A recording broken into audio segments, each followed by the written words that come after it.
Hello दोस्तों, welcome back to Curiosity for the daily dose of Indian football. So first of all, congratulations to Indian cricket team for winning a yet another Champions Trophy and ICC tournament.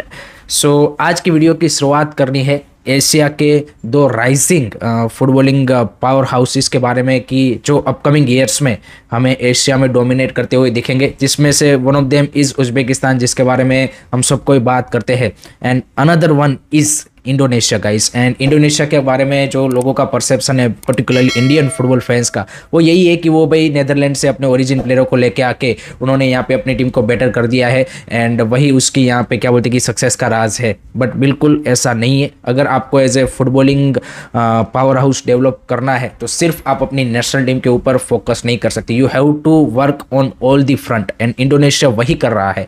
उसका example है recently उनके 17 साल के player जो Indonesia की under 20 team में खेलते हैं, वेल्बर जर्दिम, उन्होंने भाई यहाँ पे ब्राज़ील के क्लब साओ पाउलो के साथ प्रोफेशनल कॉन्ट्रैक्ट साइन किया है। ही becomes the first ever Indonesian player in the history of their footballing. वो यहाँ पे इस चीज़ को अचीव किया है। सो आप देखिए कि they are focusing on the grass root youth level की, जहाँ पे उनके यूथ प्लेयर्स भी बाहर जाके यहाँ पे जो कॉम्पिटिटिव लीग से या फिर कंट्रीज है वहाँ पे जाके अपना फुटबॉल खेल रहे हैं। उनकी फर्स्ट टीम हमने देखा है कि they are now really strong and looking for that 2026 FIFA World Cup qualification. Recently Indonesia ने अपना विजन 2045 लॉन्च किया है। जैसे इंडिया ने विजन 2047 लॉन्च किया था, उसी तरह से इंडोनेशिया ने भी, क्योंकि यहाँ पे 2045 में उनके इंडिपेंडेंस के 100 साल हो रहे हैं। सो वो चाहते कि उनका जो सेलिब्रेशन हो वहाँ पे फुटबॉल का भी कुछ कंट्रीब्यूशन हो। एंड उसमें अगर आप देखेंगे तो उन्होंने अपने विजन में भाई मेंस एंड वुमेन्स के लिए रियलिस्टिक टारगेट रखे हैं। अब देखिए मेंस के लिए उन्होंने टारगेट रखा है कि भाई 2031 तक हमें FIFA under 17 world cup qualify करना है, 2033 तक हमें अंडर 20 वर्ल्ड कप क्वालिफाई करना है, देन 2036 में हमें ओलंपिक में जाना है एंड देन 2038 में हमें फीफा वर्ल्ड कप क्वालिफाई करना है। सो ये सारे टारगेट उन्होंने अचीवेबल टारगेट की जो रियलिस्टिक टारगेट है, हमने क्या रखे थे कि भाई 2026 तक हमें FIFA under 17 world cup merit base पे क्वालिफाई करना है। जबकि आपकी कोई अंडर 17 टीम यहाँ पे अगर आपको 2026 में करना था तो आपकी पहले अंडर 13 टीम उस हिसाब से होनी चाहिए थी कि जो 2-3 साल में प्रोग्रेस करके वहाँ तक पहुँच पाए। तो ऐसी कोई प्लानिंग नहीं थी हमारे पास एंड इन्होंने यहाँ पे प्रॉपर प्लानिंग के थ्रू ये सारी चीज़ें की है। नॉट ओनली दैट, वो यहाँ पे बड़े इवेंट्स को भी ऑर्गेनाइज करने के लिए देख रहे हैं, जिसमें 2031 का AFC एशियन कप है जिसके लिए उन्होंने बीट डाली हुई है। उसके अलावा obviously they are pushing for a FIFA World Cup hosting also in future. So all the front, जैसे मैंने बोला ना कि सिर्फ आप फर्स्ट टीम के ऊपर या फिर एक चीज़ के ऊपर ग्रास रूट में काम करके आप एक्सपेक्ट नहीं कर सकते कि आपका ओवरऑल जो फुटबॉल का इकोसिस्टम है वो ग्रो हो सकता है। You have to have work on all the fronts, first team, grass root, youth level, hosting big tournaments, सब कुछ करना पड़ेगा।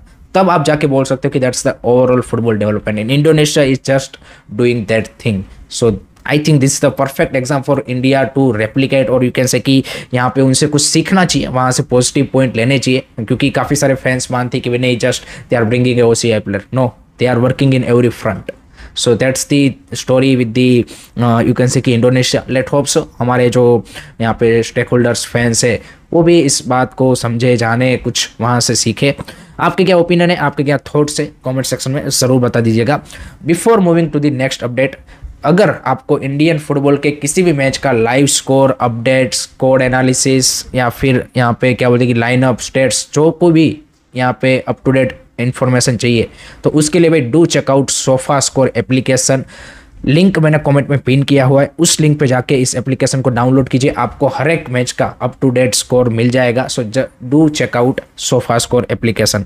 Now let's talk about the another good initiative started by Reliance Foundation young champs. जी guys, after the success of नुपांग league in Mizoram, जहाँ पे वो grass root पे एक वो लीग करवाते हैं, जिससे हमने अपकमिंग ईयर्स में देखा है कि भाई मिजोरम में काफ़ी ज़्यादा बेटर टैलेंट यहाँ पे हमें देखने को मिल रहा है। तो उसी तरह से अब उन्होंने तमिलनाडु के थुथुर में स्टार्ट किया है coastal league for under 7 to under 13 category. 4 categories होगी उसमें, under 7, under 9, under 11 and under 13, जहाँ पे 14 टीम्स ईच कैटेगरी में पार्टिसिपेट करेगी। एंड फिर वहाँ से जो टॉप 7, बॉटम 7 होगी वो भी आके जाके फिर यहाँ पे मैचेस खेलेंगी। तो एक लॉन्ग टर्म यहाँ पे ग्रास रूट लीग, वो कोस्टल लीग यहाँ पे स्टार्ट कर रहे हैं तमिलनाडु के थुथुर में। And former Indian international Michael Soosai Raja ने भी बोला कि this is a good initiative, क्योंकि वो वहीं से आते हैं एंड वहाँ के जो लोकल बच्चे हैं उनको भी एक अच्छा प्लेटफॉर्म मिलेगा, रेगुलर फुटबॉल पूरे साल उनको खेलना मिलेगा, 20 to 30 मैचेस पूरे साल में उनको क्वालिटी मैचेस आप बोल सकते कि वहाँ पे खेलने को मिलेंगे। So this a great initiative from RFIC and this kind of initiative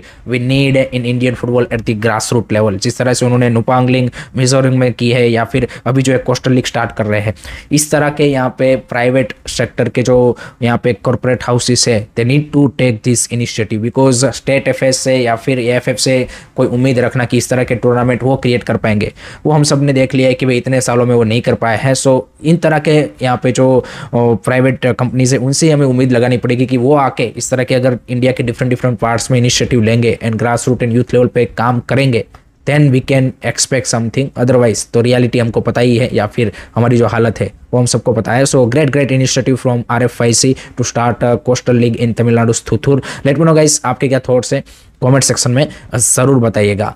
next बात करनी है ISL के दो club East Bengal and Mohammedan SC जो कोलकाता के दो लेगेसी क्लब है, उनके लिए भी थोड़ा सा यहाँ पे इन्वेस्टमेंट के रिगार्डिंग आगे आने वाले सीजन में इश्यू आ सकता है, क्योंकि सोर्सेज से खबर मिल रही है कि ईस्ट बंगाल के लिए इमामी एंड मोहम्मदान SC के लिए सराची शायद नेक्स्ट सीजन से कंटिन्यू ना करे। सो अगर ये दो इन्वेस्टमेंट चाहते हैं then it's a difficult task for both the clubs to sustain and to make you can say कि signing and everything. Definitely they will look for another investor and everything, but ये दोनों का जाने से definitely एक बड़ा impact उनके ऊपर आने वाला है। So let's see how the both the clubs will try to solve this investment issue. East Bengal ने इससे पहले पास्ट में भी ये इशू झेला है जहाँ पे गवर्नमेंट ने, वहाँ की जो स्टेट गवर्नमेंट है उन्होंने स्टेप इन करके यहाँ पे इन्वेस्टर उनको ढूंढ के दिया है। सो देखते हैं कि किस तरह से इस चीज़ को टैकल करते हैं। अब बात करते हैं ISL के बारे में। तो भाई कल खेले गए मैच में चेन्नई FC ने 5-2 से जमशेदपुर को हरा के यहाँ पे अपने सीजन की यहाँ पे क्या बोलते हैं एंड एक हाई नोट पे किया है, जहाँ पे जो सबसे अच्छी चीज़ है वो है ये है कि भाई Irfan Edward score a brace and Farooq Chaudhary given है assist, because both the player selected for the national team. And Irfan Edward के लिए आप बोल सकते कि this is a breakout season. पहला सीजन लास्ट सीजन था जहाँ पे एक आप बोल सकते कि सीधा ही वो I-League 2 से ISL में जंप मारा था, तो थोड़ा सा एडजस्ट होने में टाइम लगा, but this season he score a 5 goal and 4 assists, so 9 goal contribution for him, played regularly for Chennai FC, so that's a great sign for a national team also। we need a striker की जो regular ISL में खेलता हुआ है, उन्होंने 2 striker के role पे वहाँ पे चेन्नई FC में खेला है। he looks impressive, his pace, physicality, his ability, so I think that's a positive sign। Farooq Chaudhary ने भी अच्छा खेला। Jamshedpur given a tough fight, 90 minute तक स्कोर लाइन थी 3-2 एंड लग रहा था कि भाई जमशेदपुर शायद वो तीसरा गोल इक्वलाइजर मार दे, बट वो जो 4th goal for Chennai FC and 2nd for Irfan Edward आया which he take a brilliant you can say touch and finish, I think वहाँ से गेम खत्म हो गया एंड 5-2 की एक ग्रेट विक्ट्री जमशेदपुर के लिए। दिस अनफॉर्चुनेट डिफीट बिकॉज इस हार के साथ उन्होंने इस सीजन का खत्म किया है 5th पोजीशन पे। दैट मीन्स कि उनको जो प्लेऑफ का नॉकआउट मैच खेलना है वो अवे में जाके खेलना पड़ेगा। एंड इस सीजन हमने देखा है कि Jamshedpur at home and away is a totally different thing.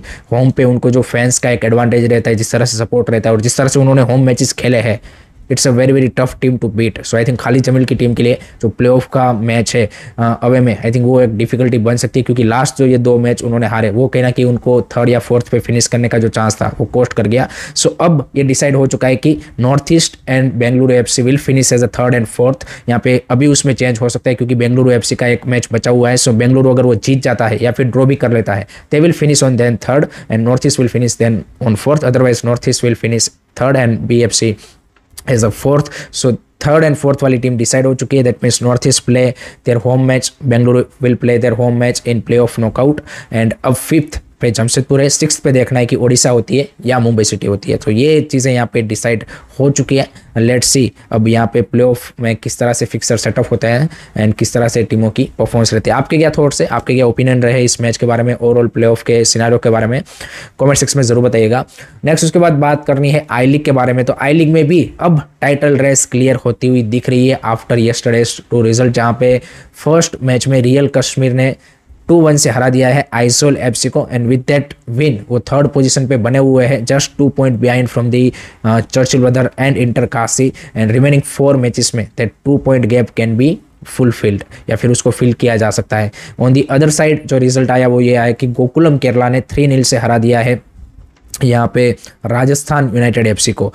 So with that win यहाँ पे गोकुलम केरला ने भी आप बोल सकते हैं कि टॉप 4 टॉप 5 में अपनी जगह बनाई है, बट अब जो आई लीग की टाइटल रेस है उसमें 3 टीमें फाइट में दिख रही है in remaining this 4 matches, and वो है Churchill Brother, Inter Kashi and Real Kashmir. क्योंकि जो फर्स्ट टीम है Churchill brother and Gokulam Kerala जो फोर्थ पे है उसके बीच में है पॉइंट गैप 6, एंड 4 मैचों में 6 पॉइंट का गैप यहाँ पे फिल करना इट्स अ डिफिकल्ट टास्क, क्योंकि चर्चिल ब्रदर भी अच्छे फॉर्म में चल रही है। सो 4 मैचों में 6 point, that means Churchill Brother Inter Kashi have to lose 2 matches and then they can expect कि भाई गोकुलम केरला रिमेनिंग 4 मैच जीत जाए एंड समथिंग हो जाए।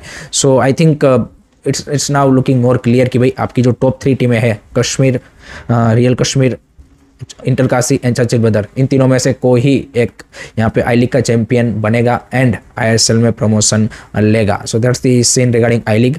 लास्ट में बात कर लेते हैं आईडब्ल्यूएल के बारे में। तो वहाँ पे भी टाइटल रेस अब क्लियर होती हुई दिख रही है। मिड सीजन में हम पहुंच चुके हैं, सभी टीमों ने 7 मैचेस अपने खेल लिए हैं, रिमेनिंग 7 मैचेस बचे हैं। बट यस्टरडे के जो 2 रिजल्ट आए जिसमें ईस्ट बंगाल ने अपने टाइटल राइवल्स ओडिशा एफसी को भाई 3-1 से हरा दिया। On the other side Gokulam Kerala beat Nita football academy 2-0। तो with this 2 result East Bengal sitting on top and second पे गोकुलम केरला है, जस्ट 1 पॉइंट का उनके बीच में डिफरेंस है। बट जो थर्ड पे ओडिशा है उनका डिफरेंस है टॉप टीम के साथ 6 to 7 point. So remaining 7 matches में no doubt still it can be fulfil, but East Bengal की जो यहाँ पे परफॉर्मेंस चल रही है, जो उनकी यहाँ पे फॉर्म चल रही है, सेम फॉर गोकुलम केरला, उससे लग रहा है कि इस सीजन के आईडब्ल्यूएल के चैंपियन होंगे either it will be East Bengal, जिसके चांसेस मेरे को ज़्यादा लगते हैं, या फिर Gokulam Kerala. So this is the scenario regarding IWL title race also. So that's it from my side guys regarding today's Indian football news. I hope कि आपको वीडियो पसंद आया होगा। Keep supporting Indian football, don't forget to like, share and subscribe curious study.